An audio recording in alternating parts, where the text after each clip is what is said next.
En estas fechas la gente celebra la Navidad. Y la palabra Navidad viene de natività. Ya conmigo, natività. Esa palabra significa el nacimiento de la vida. El nacimiento de la vida. Y de eso quiero hablarles hoy, acerca del nacimiento de la vida. Eso es lo que significa la Navidad, el nacimiento de la vida. Es un mensaje que he dado en otras oportunidades, pero me sentí en mi corazón el compartirlo nuevamente hoy, sobre todo porque tenemos personas nuevas y por las fechas que estamos celebrando, porque lo más importante de estas fechas es celebrar el nacimiento de la vida. ¿Y quién es la vida? Jesús es la vida. Y lo más importante en esta fecha es celebrar la vida, es celebrar a Jesús. Muchos de nosotros empezamos a afanarnos, empezamos a preocuparnos, a angustiarnos por las tradiciones, que si por la cena, que si por la pintura, que si por el estreno, que si por los juguetes. Pero esas son cosas que son tradiciones, muchas veces paganas, muchas veces sencillamente basadas en costumbres ancestrales, pero que no tienen nada que ver con lo que significa realmente la Navidad, que es celebrar a Jesús, el nacimiento de la vida. Ahora, curiosamente, muchos cristianos en diferentes partes del mundo tienen debates acerca de estas fechas. Tienen debates acerca de si los cristianos deberíamos celebrar o no deberíamos celebrar la Navidad, porque hay discusiones acerca de que si esto es una celebración pagana. Algunos dicen que es pecado poner el arbolito, porque hay gente que dice que las bolitas que se ponen en el arbolito significaban la gente que en una época decapitaban y quitaban sus cabezas en los árboles. Entonces un arbolito con las bolitas significaba eso, las cabezas de la gente que quitaba los... Mira, yo he escuchado tanta cantidad de cosas acerca y cristianos que debaten, inclusive que hasta pueden unos cristianos llamar a otros herejes por el simple hecho de que entren a tu casa y ven en tu casa quizás un árbol, o que ven en tu casa un nacimiento, o que sencillamente tú estés celebrando la Navidad con la cena, o que estés haciendo un intercambio de regalos. Y a veces se nos pueden llegar algunas personas a ser juzgadas por esto. Y es triste que una fecha que significa el nacimiento de la vida, que significa celebrar a quien dijo yo soy el camino, la verdad y la vida, una fecha que más bien debería simbolizar la unidad no solo de la iglesia sino del mundo en general, porque es una fecha donde muchas personas se sensibilizan al mensaje espiritual. Es una fecha de, curiosamente, al igual que Semana Santa, mucha gente corre a su iglesia, distintamente cualquiera que sea su fe. Hay gente que va nada más que a la iglesia, nada más que cuando es Semana Santa y cuando es Navidad. Pero es una fecha donde la gente se sensibiliza más allá de la parte religiosa, se sensibilizan es a lo espiritual. Y a entender de que hay mucho significado. De hecho, por las redes se nos inundan de mensajes de reflexión, de mensajes de paz, de mensajes de reconciliación. Es una de las pocas fechas donde no vemos que las redes son inundadas por odio, por rencor, porque aún los que están con mensajes de odio y rencor en estas fechas como que hacen una tregua para hablar de paz, de reconciliación, de amor, de unidad. Y nosotros deberíamos ser propiciadores de este mensaje. En Lucas capítulo 2, versículo 7,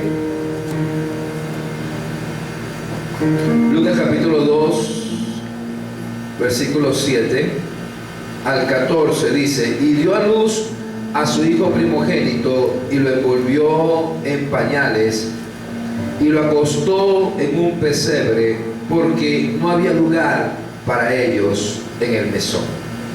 Había pastores en la misma región que velaban y guardaban las vigilias de la noche sobre su rebaño.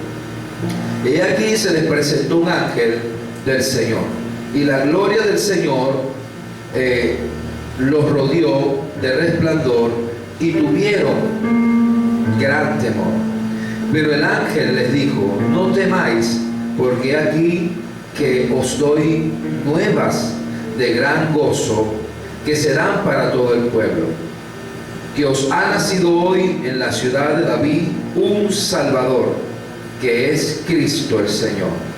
Esto os servirá de señal: hallaréis al niño envuelto en pañales, acostado en un pesebre. Y repentinamente apareció con el ángel una multitud de las huestes celestiales que alababan a Dios y decían: gloria a Dios en las alturas, y en la tierra paz, buena voluntad para con los hombres. Amén. Y lo que tenemos que entender cuando hablamos acerca del nacimiento de la vida de Jesús y lo que significa para nosotros en estas fechas navideñas es que indudablemente que hay cosas que sí dice la Biblia y hay cosas que no dice la Biblia con respecto a estas fechas navideñas. Pero entendamos también que lo que a veces no dice la Biblia, tenemos que juzgarlo o tenemos que interpretarlo de acuerdo a los principios de vida.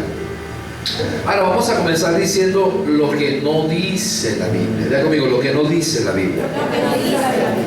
Lo que no dice la Biblia, en primer lugar, en cuanto a el nacimiento de Jesús. En cuanto al nacimiento de Jesús, en cuanto a su fecha, no fue el 25 de diciembre, como a nivel mundial se dice. No nació el 25 de diciembre. Realmente la Biblia no dice que el 25 de diciembre, ni fue históricamente el 25 de diciembre. Recuerden que dice allí, en la pasada que acabamos de leer, de que habían pastores que estaban en las vigilias de la noche.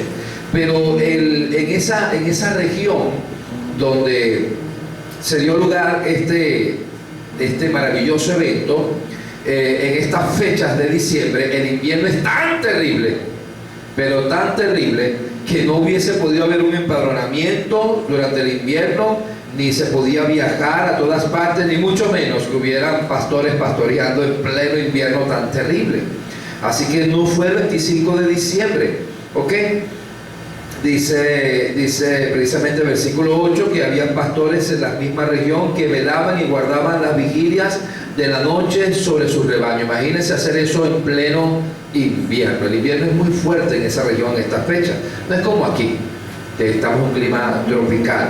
Pero también en cuanto al nacimiento, sobre la forma, no solamente la fecha, sino la forma, nosotros tenemos representaciones muy hermosas acerca del pesebre. La gente hace su pesebre muy lindo. Hay gente inclusive que hasta compite en cuanto a cuál es el pesebre más hermoso, y la gente se esmera en hacer un pesebre hermosísimo. Pero realmente el lugar donde nació Jesús no fue nada hermoso, para nada. No había lugar por el empadronamiento que había en ese momento. No hubo lugar para ellos en el mesón, como dice el versículo de Lucas 2:7, que no hubo lugar para ellos en el mesón. Y resulta que donde él estaba era un establo. No sé si alguna vez usted ha estado en un establo. ¿A qué huele? Imagínese. Entonces, no fue algo tan hermoso como se pinta. El evento fue hermoso, pero el lugar no lo era. ¿Ok? Era un establo, no había lugar para ellos en la posada, y lo que les tocó fue meterse en un establo, allí en un lugar nauseabundo, y dudo mucho que hayan estado en pleno invierno limpiando eso allí. Imagínense el lugar como estaría nauseabundo en olores, en medio de un granero allí donde había pajas, ahí fue donde nació, en el lugar más nauseabundo, en el lugar, el Rey de Reyes y Señor de Señores. nació, no tenía lugar en la posada, no había lugar para él en una posada, y tuvieron que darse este nacimiento en un lugar terrible, en un lugar nauseabundo, en un lugar de podredumbre. Así que no te preocupes si no has podido pintar la casa. A la vida. Ese lugar que se preparó para su nacimiento no era un lugar hermoso, precioso, no era un lugar terrible, ¿ok? Era un lugar terrible. Pero también en ese nacimiento hay unos agregados. Porque cuando usted pone el nacimiento, ¿quiénes son los agregados que ponen siempre en ese nacimiento? Los tres Reyes Magos. ¿Y qué más? Ponen el burro, los tres Reyes Magos. Ustedes ponen para empezar, no eran reyes. Para su información, no eran reyes. Eran simplemente magos. Eran astrólogos, en el sentido de, para nosotros eran astrólogos, en esa época eran los astrónomos de esa época. Estudiaban las estrellas. Posiblemente eran sabios o sacerdotes de Babilonia, descendientes de aquellos que Daniel influenció en la época babilónica. Si usted ve precisamente en Mateo capítulo 2, versículo 1,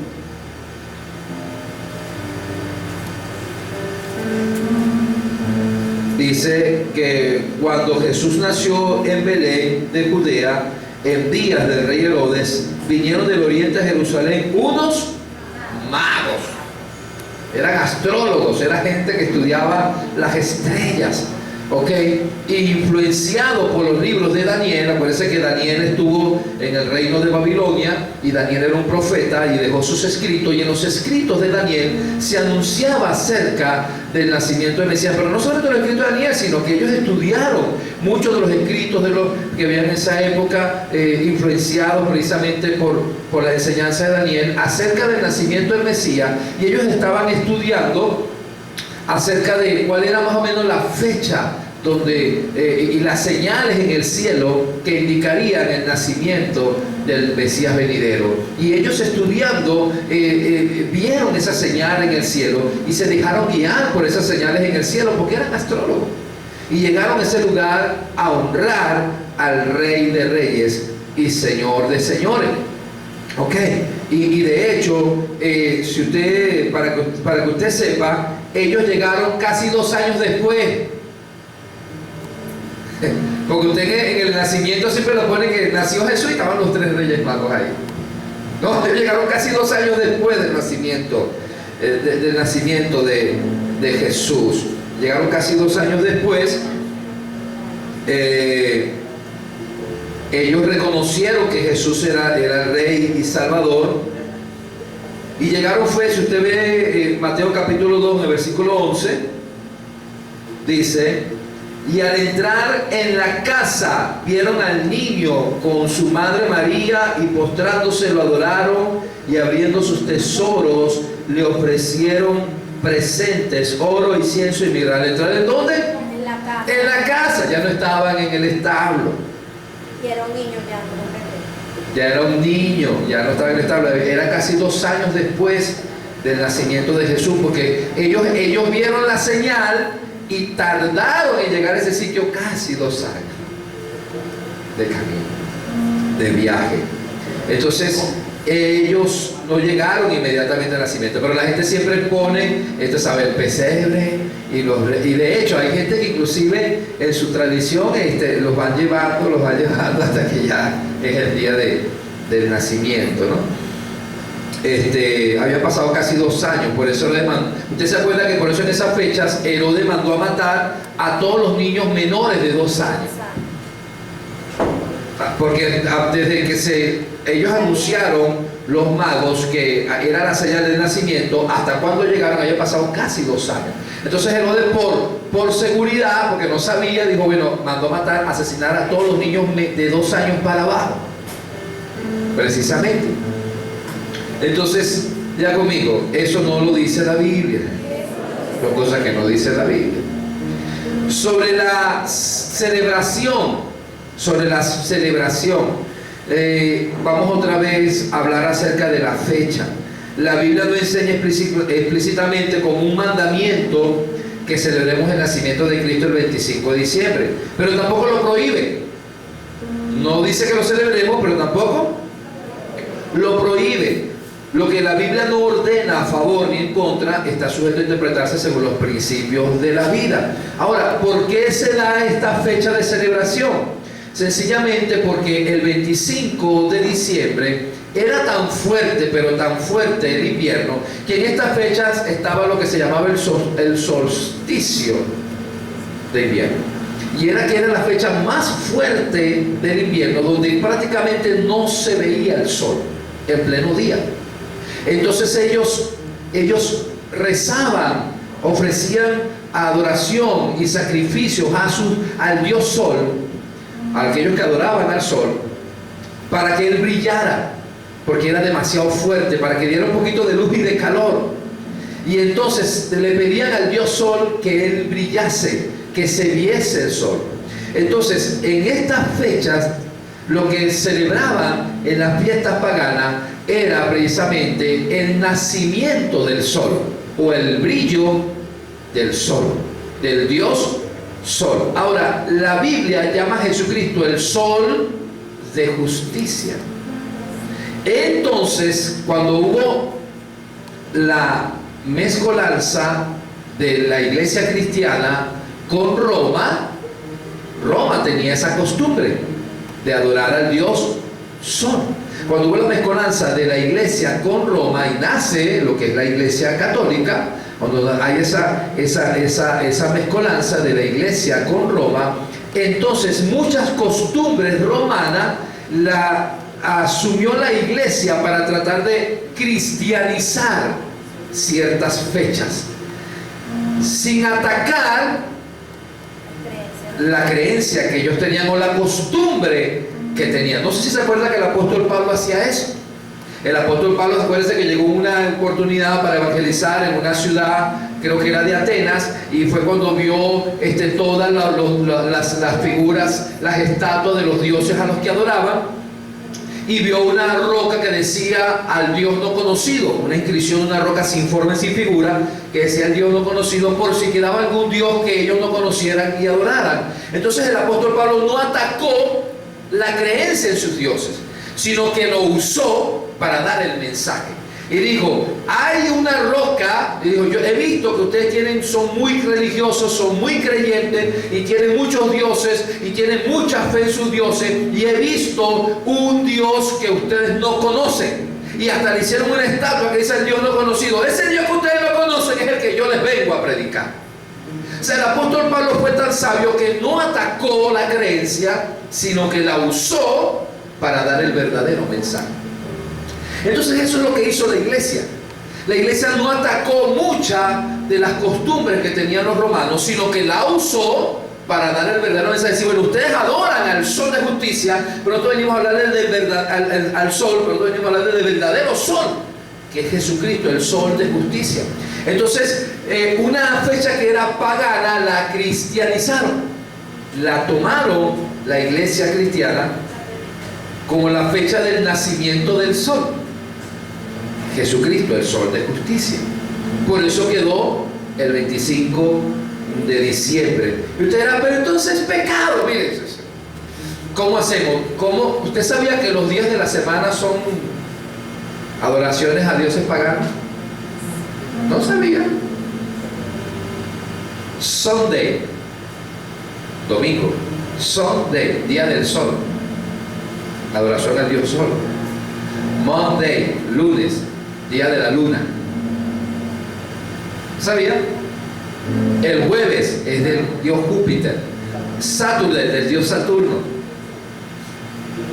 O sea, los días de la semana que nosotros tenemos se les pusieron en base a dioses paganos. Nuestro calendario es pagano.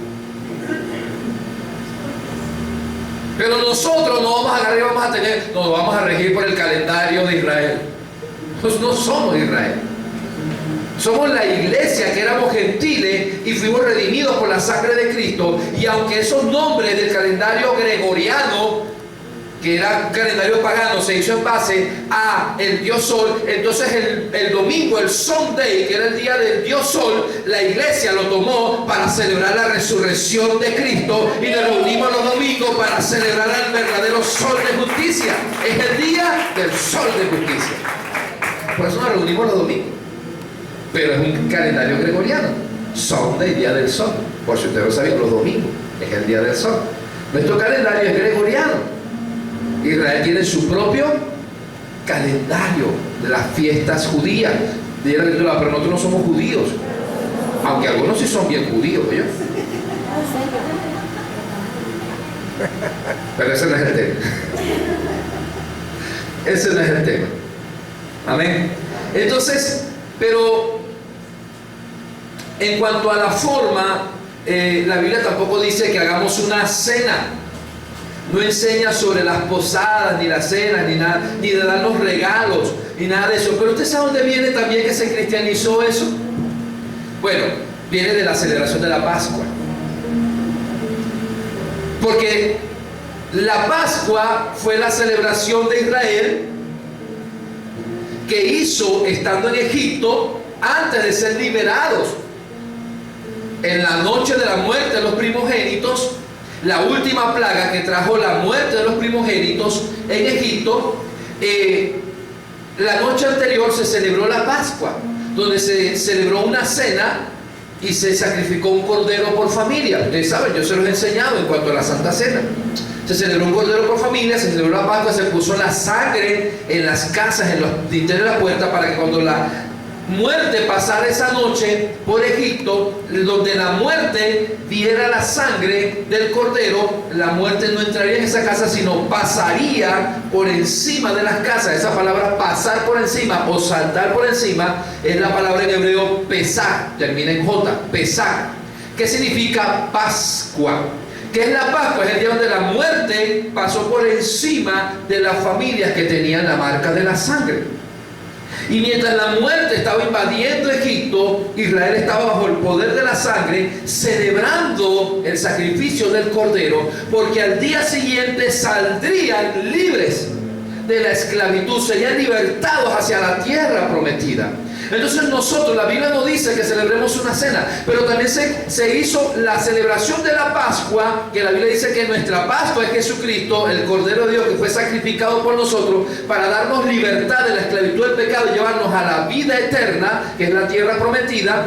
Nosotros entonces, cuando tenemos esa celebración de cena navideña, no importa si la haces con hallaca o si la haces con arroz con pollo, lo importante es que esa noche estamos celebrando que Cristo nos libertó de la esclavitud del pecado y de la muerte para traer vida a nuestra familia, vida a nuestros hogares, vida a nuestro matrimonio, vida a nuestros hijos, y ponemos la sangre del cordero en nuestras casas. Esa es la verdadera celebración. ¿Y por qué se dan regalos? ¿Sabían por qué? Porque estaba que después entonces se puso que si Santa Claus, que si para nosotros niño Jesús, eso no había nada de esos regalos. Lo que pasa es que dentro de la celebración de la Pascua, antes de la celebración de la Pascua, estaba la celebración de los panes sin levadura. Una semana antes de la celebración de la Pascua, estaba la celebración de los panes sin levadura. Y en la celebración de los panes sin levadura hay una parábola que Jesús narra. Estoy tratando de hacer la historia sin buscar muchos versículos bíblicos para ahorrar tiempo, pero el que tenga oídos, oiga, anote y busque como buen estudiante. Una de las parábolas que Jesús cita es que dice que el reino de los cielos es como una mujer que escondió levadura en toda la casa. Y entonces después buscaron la levadura por toda la casa y la sacaron. Eso es una celebración que hacía Israel en la época de los panes sin levadura. La fiesta de los panes sin levadura era porque dentro de la Pascua Israel tuvo que hacer panes sin levadura la noche anterior a la Pascua, porque no había tiempo para esperar que la masa se leudara, y celebraron la Pascua con panes sin levadura. La levadura es un simbolismo de pecado, y precisamente la Biblia dice que nuestra Pascua, que es Cristo, ya fue sacrificado por nosotros, y que celebremos la fiesta o celebremos nuestras vidas como panes sin levadura, o sea, sin pecado. La celebración era que la madre escondía en la casa pequeñas porciones de levadura en diferentes partes. Entonces el papá con los hijos decía, hay que encontrar la levadura escondida. Y empezaban a buscar por toda la casa la levadura, y los hijos tenían la responsabilidad. Era un juego que jugaban con papá, donde tenían que buscar, encuentra la levadura, ¿dónde la escondió tu mamá? Y empezaban a buscar la levadura escondida. Para esto entonces se encendían una vela. No había linterna, se encendían una vela y empezaban a buscar la levadura por todas partes. Donde decía, papá, que hay levadura, entonces él con una pluma, cuando digo una pluma, es una pluma de animal, de ave, que era lo que usaban para escribir. Él, sin tocarlo con la mano, él tomaba la levadura, o pullaba la levadura, la ponía sobre una paleta de madera, y así iban sacando toda la levadura hasta que no quedara levadura. La iban recogiendo toda una paleta de madera. Después la ponían sobre un lienzo y lo echaban en el fuego. Y entonces el padre recompensaba a los hijos dándole regalos por haber sacado la levadura de la casa. Ahora, ¿qué simboliza para nosotros esa fiesta? Era la fiesta judía. El padre, junto con el hijo, empezaron a sacar la levadura de la casa, el pecado, a buscar qué pecado hay en esta casa, para sacar la levadura de esta casa y de tu casa familiar. Y empezamos, ¿qué es lo que tenemos que hacer en esta fecha? Examinar cómo está mi vida con Cristo. Y no solamente en mí, cómo está mi relación con mi familia, cómo está mi relación con mis hermanos, con mi papá, con mi mamá. Son fechas de reconciliación, de paz, de sacar la levadura de la amargura, del resentimiento, de la falta de perdón. Y toda esa levadura fue llevada con clavos, que simboliza la pluma, a un palo de madera, a la cruz. Y después de que fue crucificada toda la levadura en el madero, Cristo fue envuelto en un lienzo, en una tela, en un sudario, y fue sepultado, y dice la Biblia que bajó a las profundidades del Seol. Y allí quedó el pecado, y Él resucitó a una vida nueva y nos dio el regalo del Espíritu Santo, que es la promesa para los hijos de Dios. Amén. Denle ese aplauso al Señor. Nos dio el regalo a los hijos del Espíritu Santo. Entonces, ¿qué debemos hacer? Sacar la levadura. ¿Qué levadura hay que sacar de tu vida, de tu corazón? ¿Qué pecado? ¿Qué pecado tienes tiempo todo este año diciendo, no he podido? Ya es hora de que empieces el nuevo año diciendo, hasta aquí con este pecado, hasta aquí con este rencor. No puedo seguir un año más batallando con el mismo pecado, con el mismo rencor, con el mismo resentimiento, con esa persona que no la puedo ver porque se me daña el corazón. Hay levadura en la casa. Hay que sacar, celebrar a Cristo, celebrar la vida, significa sacar todo lo que implique muerte espiritual. Sacar la levadura de tu casa, de tu vida, llevarla a la cruz. Crucificar tus rencores, tus pecados, tus debilidades con Cristo, para que no vivas tú, sino Cristo vive en ti.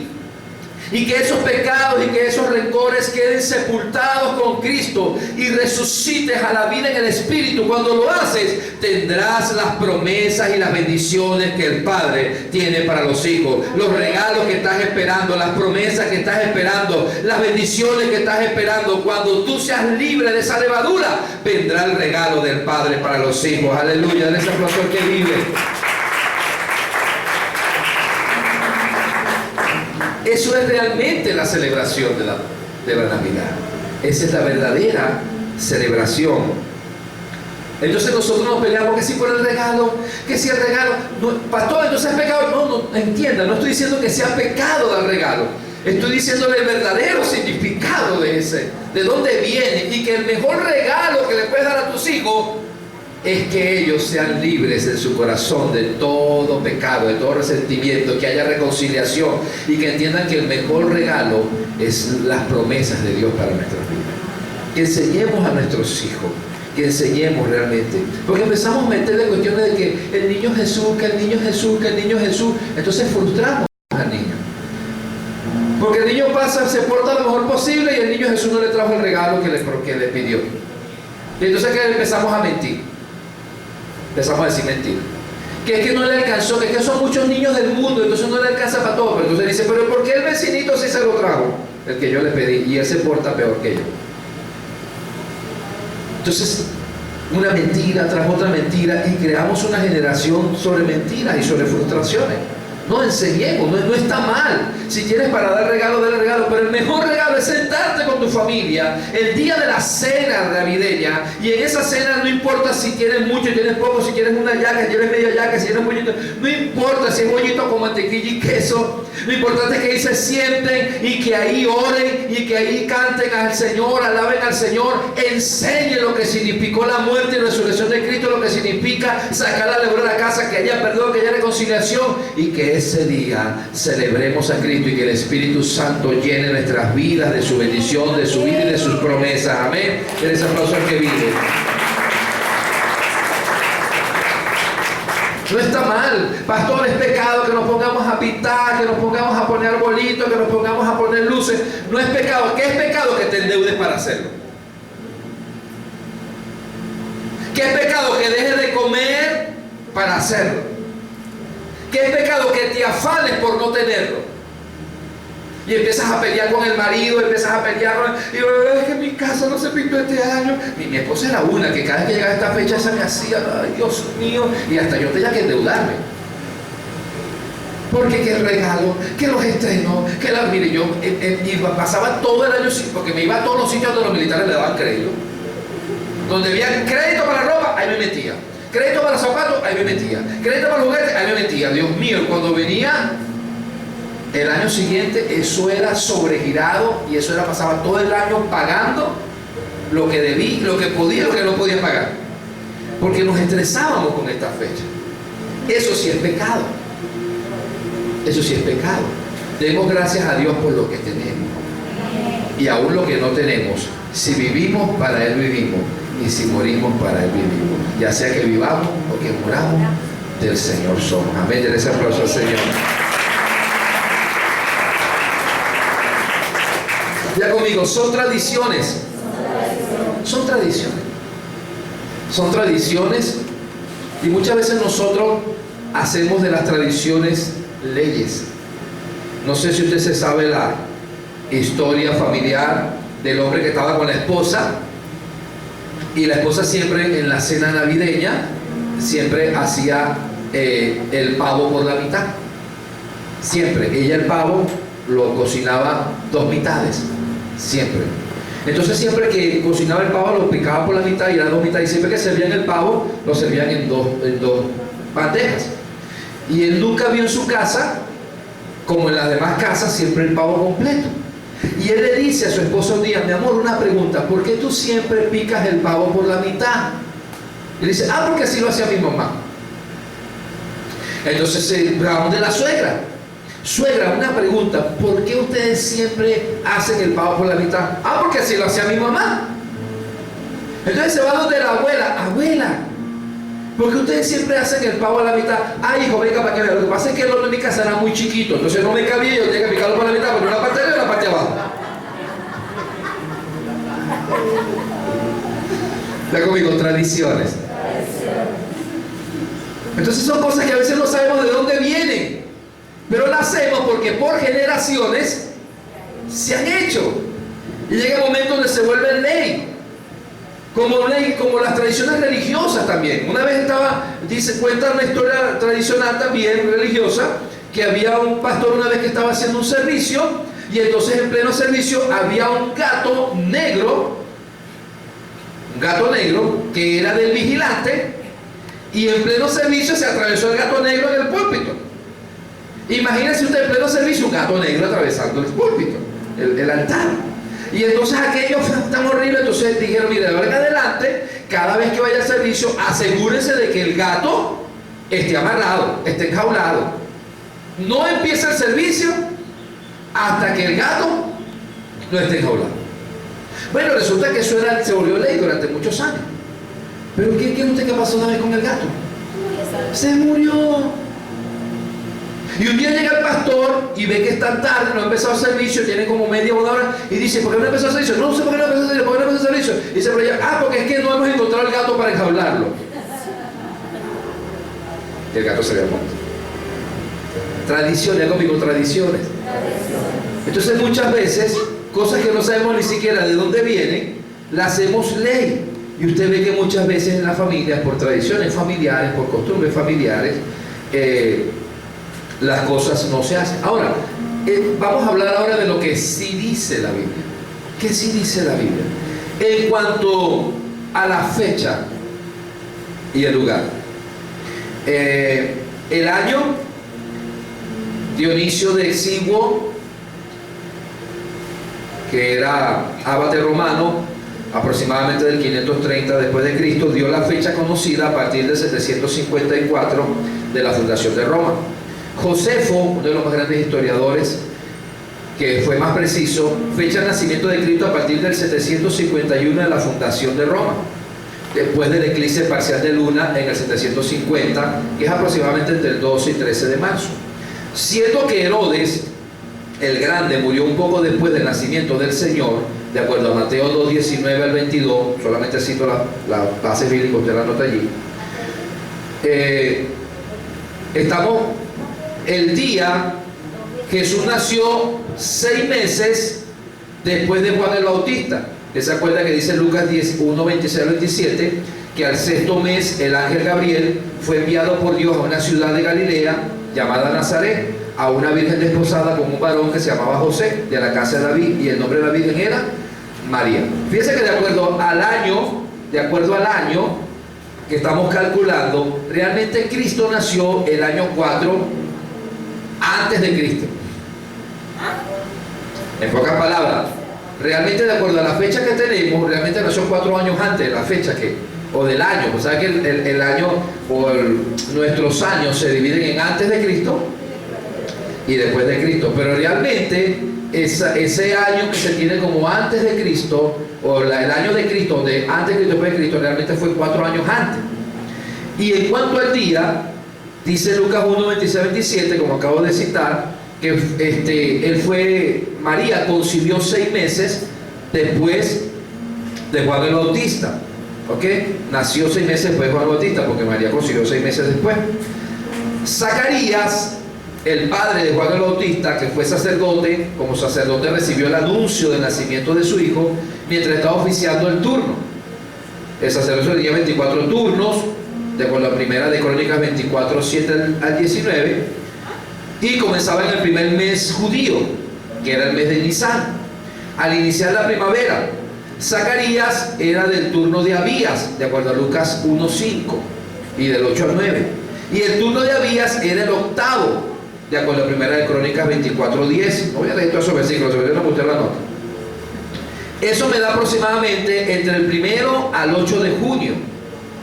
Luego Zacarías tuvo que permanecer una semana más en el templo, porque la semana que seguía su turno era la semana del Pentecostés, que era del 9 al 16 de junio, de acuerdo al calendario judío, en la cual ningún sacerdote podía retirarse. Luego regresó a su casa y su esposa Elizabeth concibió a Juan el Bautista, Lucas 1, 23 al 24.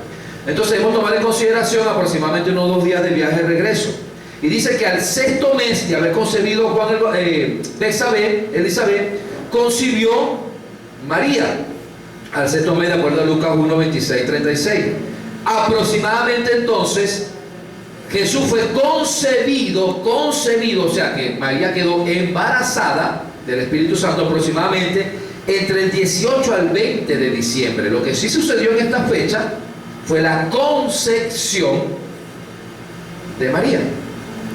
La concepción de María. A lo mejor también por eso es que se relaciona con esta fecha.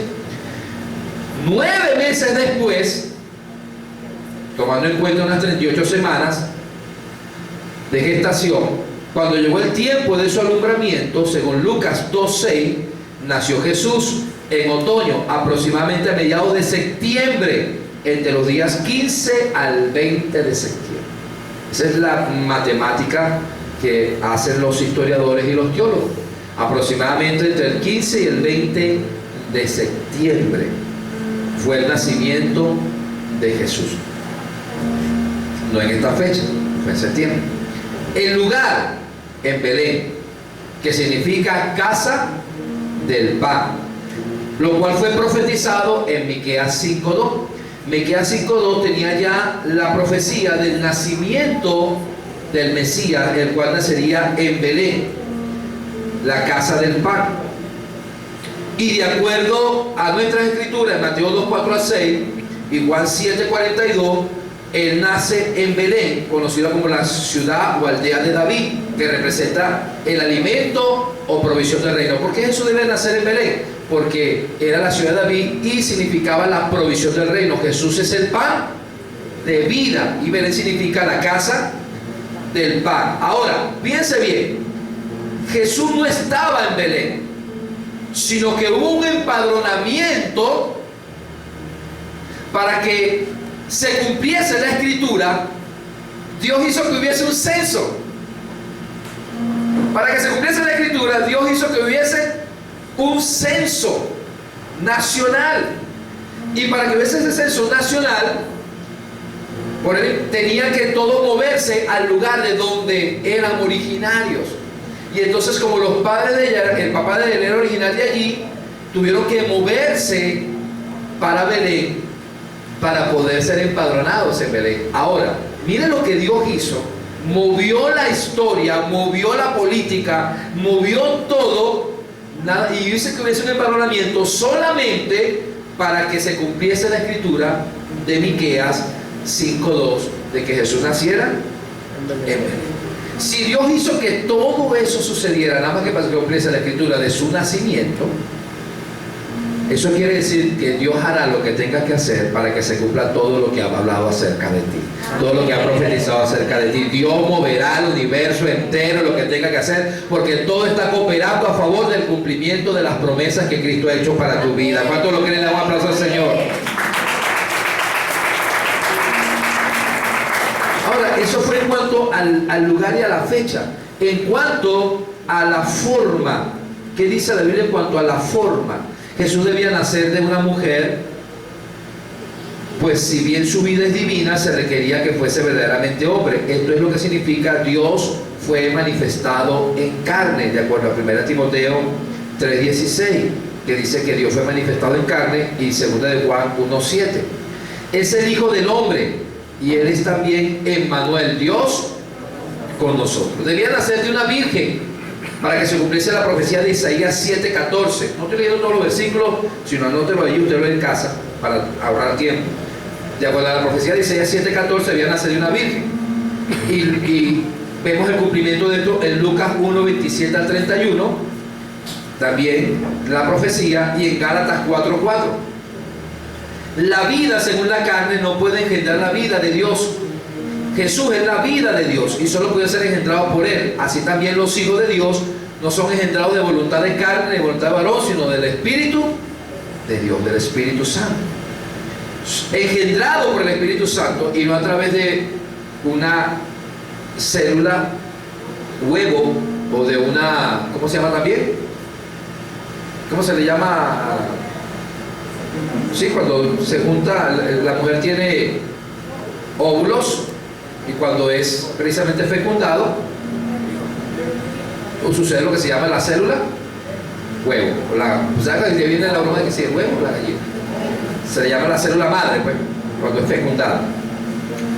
Pero no fue a través de eso, fue a través de el poder del Espíritu Santo que vino sobre María, de acuerdo a Lucas 1:34-35, que dice: entonces María dijo al ángel, ¿cómo será esto? Pues no conozco varón. Y respondiendo al ángel le dijo: el Espíritu Santo vendrá sobre ti y el poder del Altísimo te cubrirá con su sombra, por lo cual también el santo ser que nacerá será llamado Hijo de Dios. ¿A quién se parecía entonces Jesús? No se parecía a su papá, y probablemente tampoco hubo una célula, como dijimos, por lo cual tampoco se parecía a María. Él se parecía a Dios. Era el segundo Adán, o el último Adán y el segundo hombre, Hijo de Dios. De acuerdo a Mateo 1:23, es la encarnación de Dios, su esencia, Emmanuel, Dios con nosotros.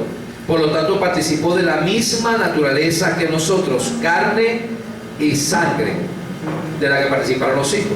¿Cuál era el oficio de Jesús? Ser el Salvador. Su mismo nombre, Jesús, significa Salvador. Era su oficio. Y Él vino a buscar y a salvar lo que se había perdido. Lucas 19:10. Donde Él se presenta, siempre habrá restauración, siempre habrá salvación, siempre habrá redención, y la manifestación de su gloria siempre traerá el poder restaurador de Dios a través de Jesucristo. En cuanto a la celebración, ¿celebró Dios el nacimiento de su Hijo? Claro que celebró el nacimiento de su Hijo. Hebreos 1:5-6 dice: porque a cuál de los ángeles dijo Dios jamás, mi hijo eres tú, yo te he engendrado hoy, y otra vez yo seré a él padre y él me será a mi hijo. Y otra vez, cuando introduce al primogénito en el mundo, dice: adórenle todos los ángeles de Dios. Y dice Hebreos 10:5-7: por lo cual, entrando en el mundo, dice: sacrificio, ofrenda no quisiste, mas me preparaste cuerpo. Holocausto y expiaciones por el pecado no te agradaron. Entonces dije: he aquí que vengo, oh Dios, para hacer tu voluntad, como en el rollo del libro está escrito de mí. Entonces, ¿celebró Dios el nacimiento de su Hijo? Claro que lo celebró. Hizo que ángeles adoraran y celebraran su nacimiento.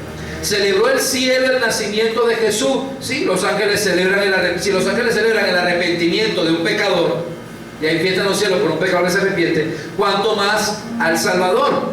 Por eso dice Lucas 2:8-14, que leímos ahorita, que había pastores, pero dice allí que el ángel que se les presentó les dijo en versículo 10: no temáis, porque aquí os doy buenas nuevas de gran gozo, que será para todo el pueblo, que os ha nacido hoy en la ciudad de David un Salvador, que es Cristo el Señor.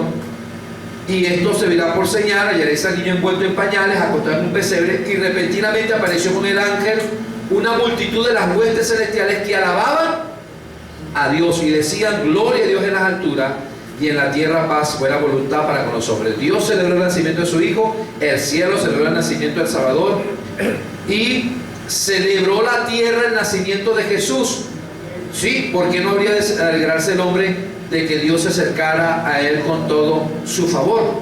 Si dice allí precisamente que cuando el ángel le dijo que habría esa celebración, los mismos pastores que estaban allí, dice que después de que le dieron este mensaje, después de que recibieron este mensaje y vieron a María y a José y al niño que estaban en el pesebre, dice el versículo 17, y al verlo dieron a conocer lo que se les había dicho acerca del niño, y todos los que oyeron se maravillaron de lo que los pastores les decían.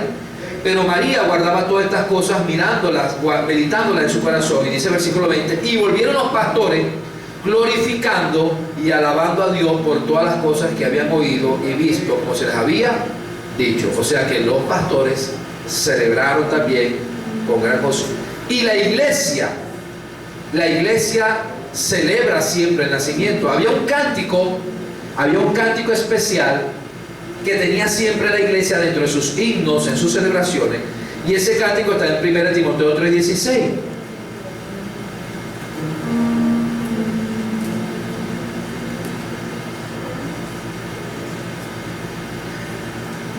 Primero Timoteo 3:16, Pablo hace referencia a este cántico que tenía la iglesia.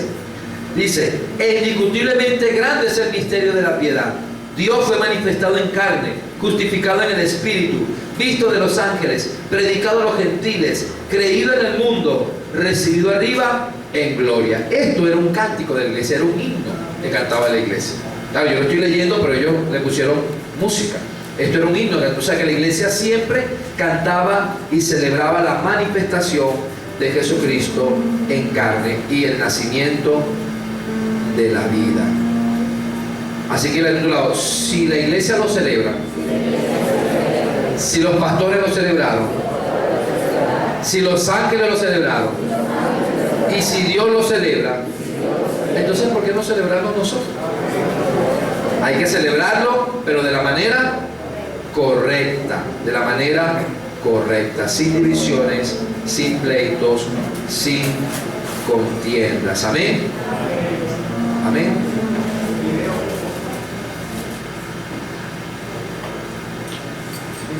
Vamos a Romanos capítulo 14 y con esto vamos finalizando.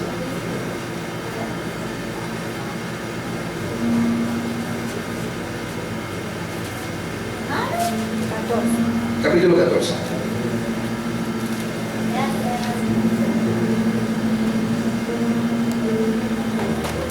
Romanos 14 dice, ¿qué dice el título arriba?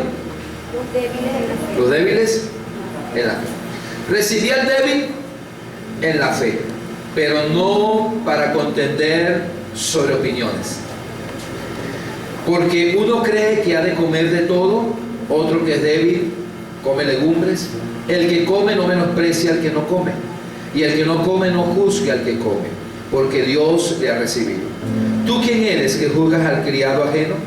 Para su propio Señor está en pie o cae, pero estará firme, porque poderoso es el Señor para hacerle estar firme. Uno hace diferencia entre día y día, otro juzga igual todos los días. Cada uno esté plenamente convencido en su propia mente. El que hace caso del día, lo hace para el Señor. Y el que no hace caso del día, entiéndase la fecha, lo hace no para el Señor, no lo hace. El que come, para el Señor come, así que no me juzgo yo. Porque da gracias a Dios. Y el que no come, para el Señor no come. Y da gracias a Dios. Porque ninguno de nosotros vive para sí y ninguno muere para sí. Pues si vivimos, para el Señor vivimos, y si morimos, para el Señor morimos. Así pues, sea que vivamos o que muramos, del Señor somos. Porque Cristo para esto murió y resucitó y volvió a vivir para ser Señor, así de los muertos como de los que viven.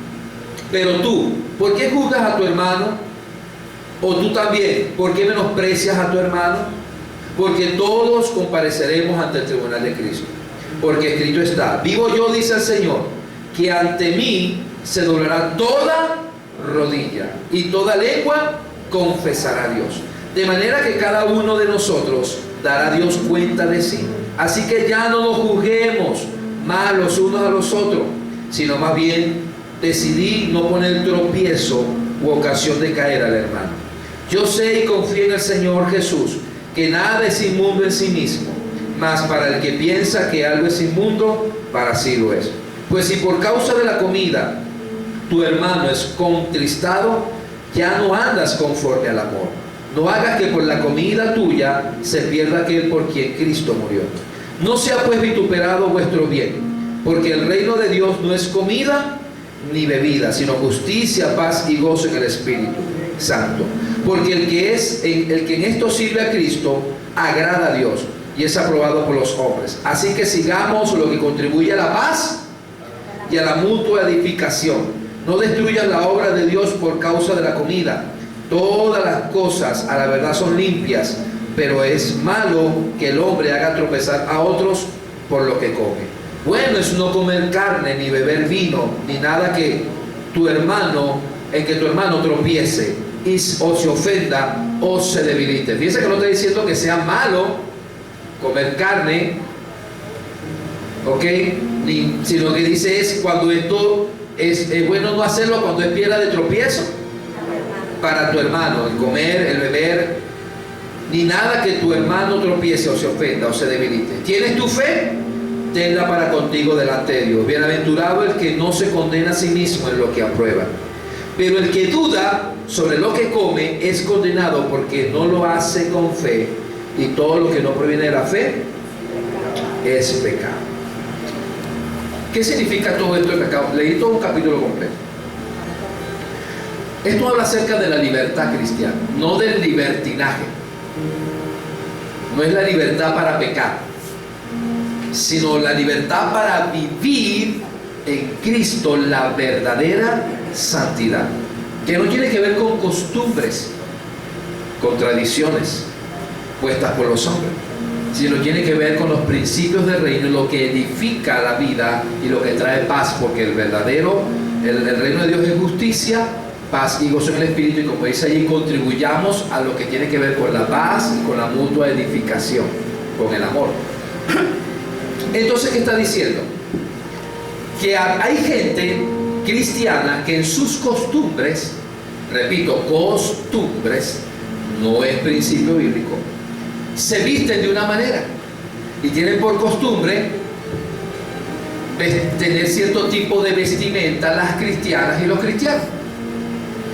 Porque si usted no sabe, no solamente es el problema de la falda o el pantalón, inclusive hay iglesias donde yo no puedo predicar así si no tengo un pantó y una corbata, porque es pecado que el siervo de Dios se monte sin pantó y corbata. Y me dice, ¿dónde sale eso? Costumbres. Porque los gringos que trajeron el evangelio a América del Sur y a Latinoamérica, los gringos que trajeron el evangelio a Latinoamérica, los misioneros que vinieron de Estados Unidos, ellos predicaban con pantón y corbata. Y el único instrumento sacrosanto que se usaba era el órgano, ni siquiera teclado, era un órgano. Entonces hay iglesias donde el único instrumento era el órgano. Cuando Marcos Witt empezó a meter guitarra y batería, era un hereje, era un diablo, era un demonio los discos de Marcos Witt. Hoy en día todas las iglesias cantan las canciones de Marcos Witt. Entonces, ¿qué es lo que dice? Que hay costumbres en iglesias. La Biblia lo llama los débiles en la fe. ¿Por qué? Porque viven de acuerdo a costumbres. Es pecado usar pantalón la mujer, es pecado que se pinte, es pecado que en estas fechas tú te pongas y vayas a la peluquería y te hagas unas mechitas y eso es pecado, eso es del diablo. Si la mujer va a la peluquería y se quiere poner bella y eso es pecado del diablo. Bueno, tú dirás que es pecado, pero mi esposo dice que me veo linda, listo, punto.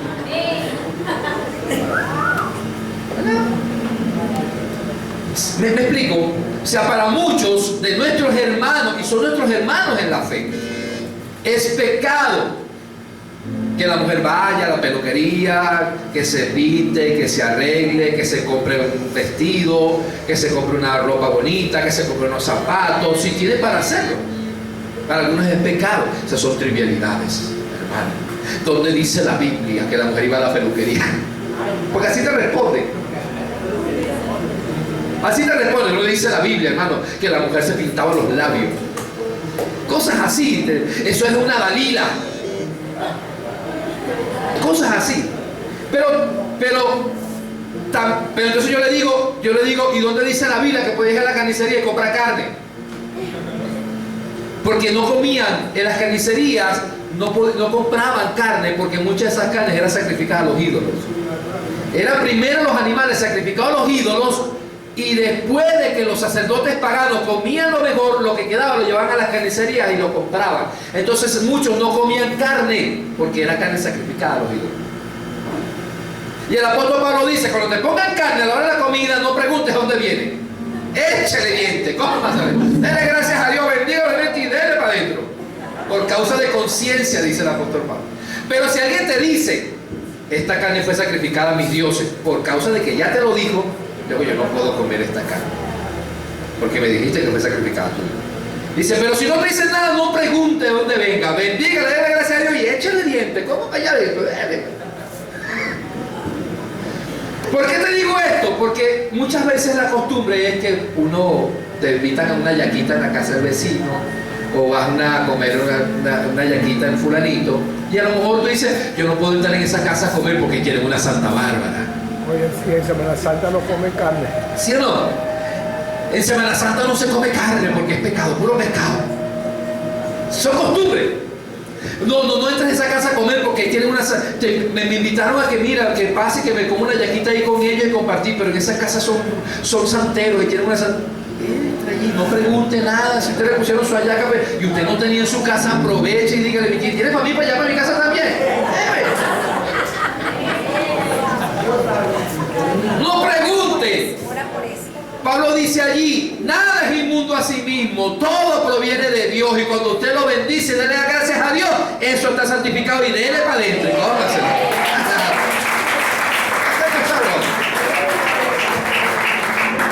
Pero hay hermanos en la fe, y son nuestros hermanos, que para ellos todo es pecado. Esto es pecado, aquello es pecado. Si te vas para la playa es pecado. Practicar deporte es pecado. Hay algunos que para el practicar deporte es pecado. Si te vas para la playa, eso es del diablo. Y la hermana, si se va para la playa, tiene que bañarse con el blue jean hasta allá. Pues, ahí sí usa pantalón, pero el blue jean hasta allá abajo no usa falda, porque la bola le levanta la falda. Ahí sí se puede poner pantalones en la playa, cortos, bermudas, que se metan con pantalones y cubiertos, porque es pecado que se ponga un traje de baño a la hermana. Entonces, no es el traje de baño, claro, hay traje de baño de traje de baño. Lógico. Pero todo es conciencia. Todo es conciencia. Dios Cristo nos hizo libre para vivir en santidad, no en libertinaje. Pero lo que te quiero decir con esto, escúchame bien para ir cerrando mi mensaje, lo que quiero decir con esto es que siempre te vas a encontrar a hermanos en la fe, y son nuestros hermanos, que tienen muchas estructuras religiosas y tradicionales que no tienen nada que ver con la verdad de la Biblia, sino que tienen que ver con costumbres hechas por hombres. Y Cristo lo dijo, ustedes, le decía a los fariseos, ustedes cambiaron la doctrina de Dios por tradiciones de hombres. Y las tradiciones tienden a separar, las tradiciones tienden a dividir, y por tradiciones tendemos a juzgarnos los unos a los otros. Si ellos lo hacen, no te luches. Dile, amén hermano, te amo y te bendigo igual en el nombre de Jesús. Pero tampoco juzgues a tu hermano ni menosprecies a tu hermano, porque él cree así. Porque la Biblia dice, él lo hace para el Señor. Y tú también, la manera en que crees, también lo haces para el Señor. Entonces, si él te menosprecia porque tú crees de esta manera, diferente a como él cree, no lo juzgues, no lo condenes, ni tampoco lo menosprecies diciendo, tú lo que eres un débil en la fe. Ten cuidado, porque él lo está haciendo con conciencia para agradar a Dios, solamente que no tiene la libertad que tú tienes de entender los principios de Dios, no basados en costumbres de hombre, sino en los principios del Rey. No es culpa de ellos, así les enseñaron, ¿sí? Así les enseñaron. Quizás muchos de ustedes cuando vienen a la iglesia te para por ahí alguno de esos hermanos, nunca falta que te pare uno de esos hermanos, que nunca te predicó cuando eras inconverso, pero ahora que sabes que eres cristiano y que ya otro te ganó, oró por ti, te ganó, te consolidó, viene otro y te dice, ¿y tú estás yendo a esa iglesia a los G12? ¿Y tú estás yendo a esa iglesia que es libertina? ¿Y tú estás yendo a esa iglesia que es de los libres?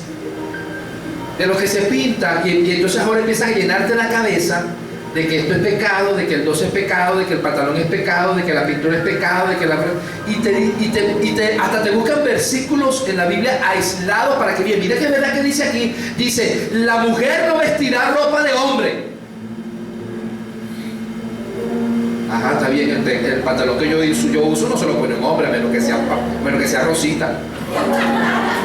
¿Sí me explico? Porque ellos usan ese versículo que dice, la mujer no vestirá ropa de hombre, pero también dice, y el hombre no vestirá, porque está hablando acerca del homosexualismo. Ese era el contexto del que está hablando, y del lesbianismo. Está hablando de eso, pero sacan ese versículo. Y la mujer no vestirá ropa de hombre. Entonces dice que por eso es que la mujer no usa pantalón, pero es que hay pantalones para mujeres. Yo no creo que Cadoflor sepa uno de los pantalones de Raida, no creo. No, lo botan de la Fuerza Armada. El día que se presenta ya con un pantalón de Raida, no creo, tampoco creo que le quepa, ¿no? Una figura totalmente diferente. Ni Raida tampoco creo que se vea bien con un pantalón de Adolfredo. Está hablando de la mujer que se viste como un hombre, no del hombre que se viste como una mujer. Pero entonces toma uno y dice, no, entonces hasta te busca el versículo, ¿verdad? La mujer no vestirá. ¿Sí me explico? Entonces a veces sacan textos aislados porque no son enseñados en la verdad, sino en costumbres de hombre. Cuando eso pase, perdona a tu hermano, ama a tu hermano y dile, hermano, tú crees así, te amo y te bendigo, y qué bueno, sírvele al Señor así en tu fe. Yo le sirvo al Señor en mi fe y en mi libertad también. Ni yo te juzgo a ti, ni tú me juzgues a mí. No menosprecies a tu hermano, pero ahí está la cosa. Si lo que tú estás haciendo es ocasión de caer a tu hermano, no lo hagas por causa de tu hermano. ¿Sí me explico? No lo hagas. Por ejemplo, yo aquí doy la libertad, y lo hemos visto cuando hemos tenido reuniones. Yo aquí doy la libertad cuando estamos en reuniones como la tuvimos el viernes, de que ponemos una música allí cristiana, ponemos un merenguito cristiano, una salsa cristiana y los hermanos empiezan a bailar y empiezan a divertirse, empiezan a echar broma. Yo les doy esa libertad, porque no lo están haciendo con mala intención. La letra de la música que están bailando es una música que alaba a Dios, están divirtiéndose, no hay una cuestión ahí que lo que están es puliendo hebilla y lo que están es, tú sabes, y lo que están es allí, y no. Y lo que están es pechito con pechito, nariz. No, de hecho, la otra vez yo vi un video donde Gabo ponía una tabla de distancia entre los jóvenes así. Esta es la distancia, una tabla así de distancia. Así, bueno. La ponía Gabo allí para que guardar las distancias. Sepárense. Claro. Porque el problema no es que estén bailando, que le estén pasando. La cuestión es la intención del corazón. Entonces, permitimos, yo doy esa libertad. De que de la iglesia donde yo vengo no se permitía. Y si lo hacíamos, yo cuando el pastor me veía que yo empezaba medio me veía con aquellos ojos y me decía, Douglas, el pastor está viendo yo.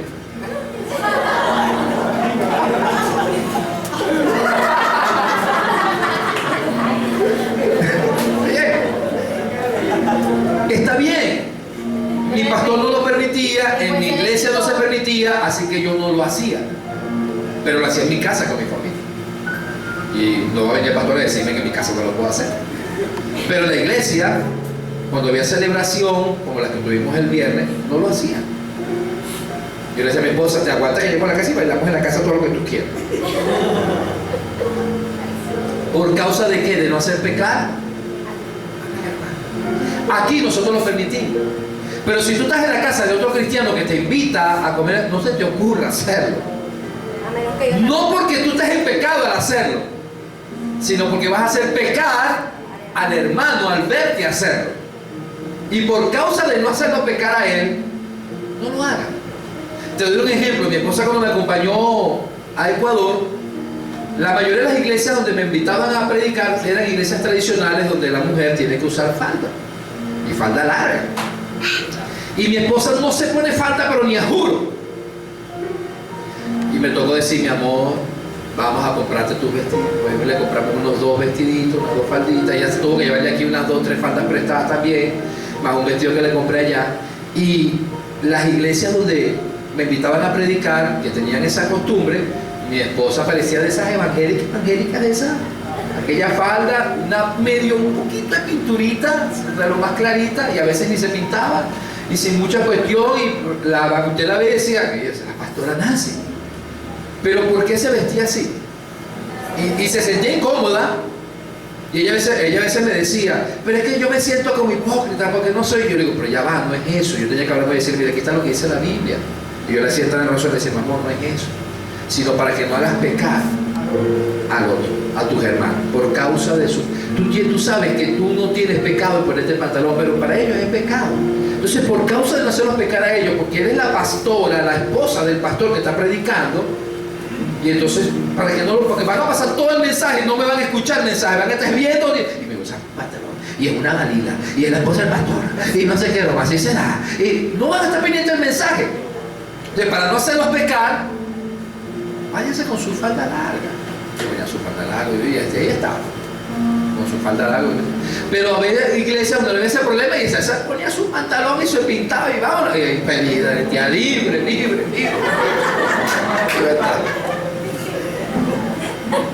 Pero ahí mi esposa aplicó al principio. Ella sabía que ellos son débiles en la fe, pero no juzgó, ni condenó, ni tampoco fue piedra de tropiezo para ella. Y eso es lo que el apóstol está diciendo. En estas fechas, amados hermanos, disfruta con libertad. Pero no caigas en el libertinaje. ¿Sí me explico? La gente siempre me hace preguntas como, por ejemplo, ¿es pecado que yo me tome una copita de vino? Y yo, bueno, depende. Porque es que me dicen que la Biblia lo que dice es que el pecado es emborracharse. Pero es que hay gente que no puede ni siquiera oler el licor porque lo huele y ya está. O sea, si tú cuando estabas en el mundo tenías problemas que decía una, Y después y decía como era una botella, ¿verdad? O como el tipo que entra al bar y le dice al barman, le dice, dame 10 cervezas. Y ¡guau! 1, 2, 3, dame 5 cervezas. Dame 3 cervezas. Dame una. Yo no entiendo. Mientras menos bebo, más me rasgo.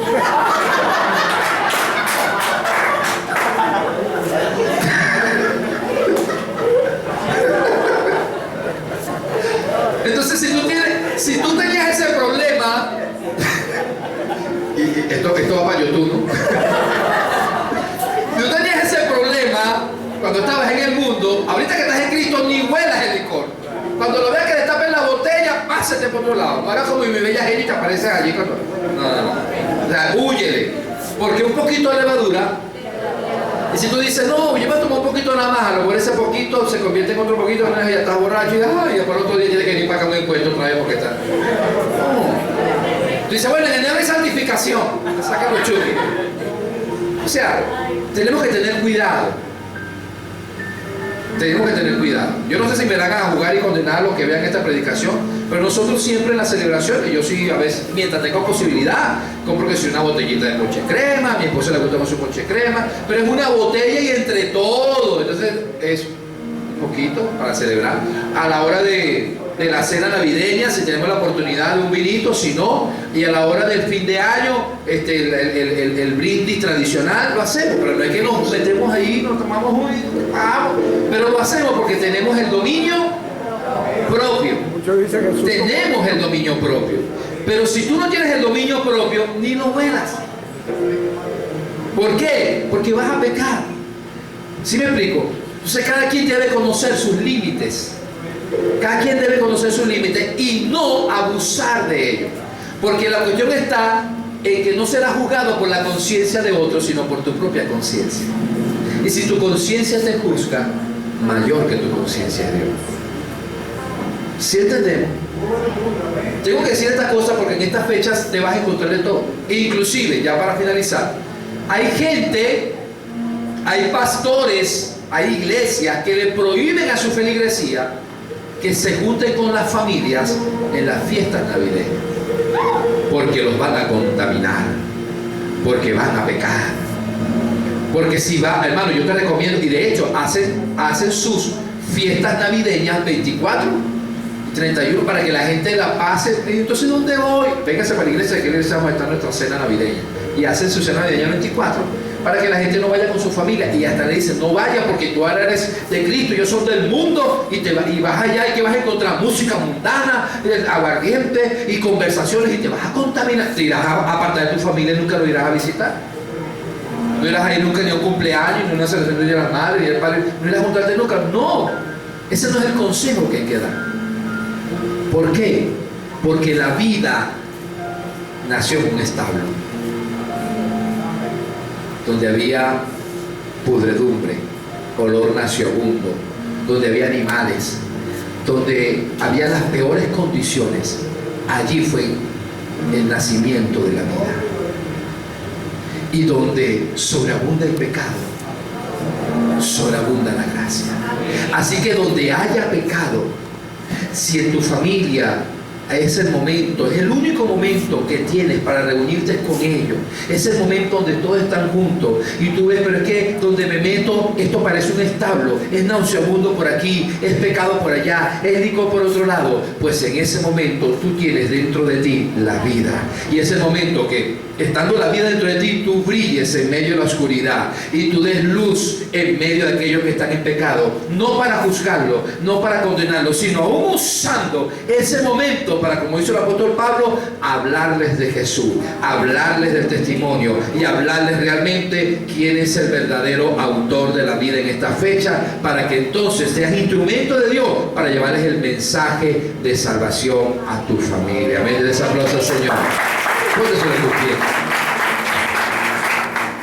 Solo la luz puede engendrar luz. ¿Ok? No vayas a predicar con la botella en la mano, con el vasito en la mano.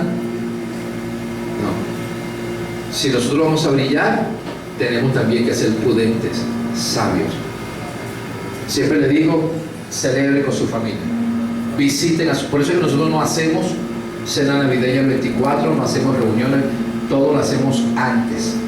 Porque dejamos la libertad, inclusive el primer domingo del año lo damos libre para que la gente, si va a salir, disfrutar. Hay gente que me critica, ¿cómo es posible que el primer domingo? Yo lo dejo para que la gente esté con su familia, que la gente disfrute, que la gente celebre, porque muchas veces es la única oportunidad que tienes para estar con ellos y ellos contigo, y es el mejor momento, estando allí, como Cristo hizo en la casa de Zaqueo.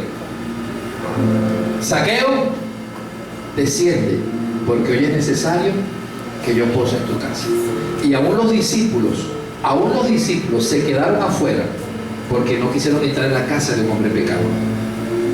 Y la gente que estaba afuera viendo a Jesús compartiendo con publicanos, con prostitutas y pecadores, le dijeron a los discípulos, ¿cómo es posible que tu maestro esté en esa casa compartiendo con prostitutas, publicanos y pecadores? Jesús solo entró, no predicó, solamente se sentó, y su sola presencia trajo convicción de pecado, justicia y juicio, y su sola luz brilló. Y Zaqueo se paró y dijo, si algo le he robado a alguien, se lo devuelvo cuadruplicado. Y Jesús dijo, hoy ha venido la salvación a esta casa, porque este hombre también es hijo de Dios. Yo vine a salvar y a recuperar lo que se había perdido. Eso es lo que tienes que hacer. Comparte con tu familia, está allí, no discutas. Si empieza a contender contigo sobre la palabra, discutir, sé sabio, párate y di con permiso, yo me retiro. Y vete, no de la casa, sino a otro rincón de la casa y comparte, porque no uses la palabra para discutir, para contender, pero aquel que te diga, háblame un poquito, dime un poquito, quiero saber de eso que estás viviendo, he visto cambios en ti, entonces la oportunidad. Y muchas veces quizás no hables, solamente estás allí, comparte el amor, engendra, refleja paz, refleja perdón, unidad. Y quizás tendrás la oportunidad, como me ha pasado muchas veces a mí, antes incluso de ser pastor, donde mi familia decía, Douglas, puedes orar por nosotros, puedes bendecir la cena, y en ese momento Dios me da la oportunidad de ponerme en pie y dar una palabra, dar una reflexión, dar una oración, y eso fue más que suficiente. Cuando tu familia vea eso, deja lo demás en las manos del Señor. Amén. Celebremos la vida, celebremos a Jesús. No juzguemos a los débiles en la fe, pero tampoco los menospreciemos, y nosotros no seamos de tropiezo para ellos, y tampoco que ellos sean de tropiezo para nosotros. ¿Tú has creído de esta manera? ¿Sientes libertad? ¿No sientes pecado en tu conciencia? Para Cristo vivimos, para Él morimos. Sea que vivamos o que muramos, del Señor somos. Y lo que hacemos para el Señor, lo hacemos. Amén. Levanta tus manos al cielo. Padre, hoy te damos gracias. Gracias, Señor. Gracias por tu gracia, gracias por tu amor, gracias por tu misericordia que se nos da cada día. Gracias por tus bendiciones. Gracias por tu bondad. Celebramos el nacimiento de la vida. Celebramos a Cristo, que un día nació en nosotros, nació en nuestros corazones, brilló en nuestras vidas y engendró en nosotros una vida nueva. Y celebramos que esa vida también brille en nuestros hogares y en nuestra familia. Padre, que sabemos que en estas fechas no fue la fecha del verdadero nacimiento de Jesús en la tierra como hombre. Sin embargo, en el mundo entero es una oportunidad para hablar de Jesús, para hablar de la vida. Y nosotros celebramos a Cristo en esta fecha y aprovechamos la oportunidad para compartir, para celebrar y para llevar a otros el mensaje de salvación. Si Dios se hizo carne para vivir entre nosotros, nosotros entonces tenemos a ese Dios en nosotros, para que a través de nuestras vidas pueda llevar también el mensaje de restauración, de pacificación, de amor, de paz y de perdón.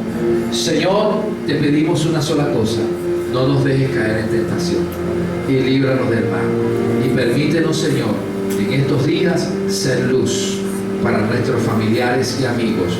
Te lo pedimos en el nombre de Jesús. Te damos gracia, te damos honra, te damos gloria a ti por los siglos de los siglos. Amén y amén. Denles aplauso al que vive y al que reina.